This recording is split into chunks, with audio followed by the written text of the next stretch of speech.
Good morning everyone. তো আজকে একটা খুব স্পেশাল ডে আমার কাছে।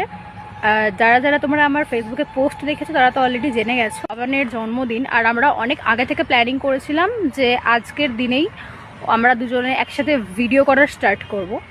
যদিও 19 নভেম্বর খুব একটা ভালো দিন ছিল আমাদের লাইফে, সেই কারণে ওই দিন থেকেই ওর পিক আমি পোস্ট করেছি উইদাউট স্টিকার। আজ থেকে ব্লগ করব যখন আমরা নর্মালি মিট করব তখন, কারণ কাছাকাছি তো বাড়ি নয় যে ডেইলি কিছু না কিছু ব্লগের কন্টেন্ট থাকবে। বাট যখন আমরা দেখা করব বা কোনো রেস্টুরেন্টে যাব, খেতে যাব বা কোথাও ঘুরতে যাব, তখন ব্লগ করব। সমস্ত ক্রমশ প্রকাশের উত্তর হচ্ছে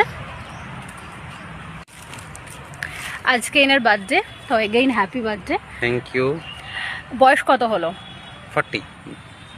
40। এজ রিভিল করতে নেই তো, ছেলেদেরকে এজ রিভিল করতে আছে। কে বললো মেয়েদের এজ রিভিল করতে নেই? অনেকেই করে। যাই হোক, না, 40 প্লাস। হ্যাঁ, আমার 40 বয়স হয়ে গেছে আর আমার 30 প্লাস।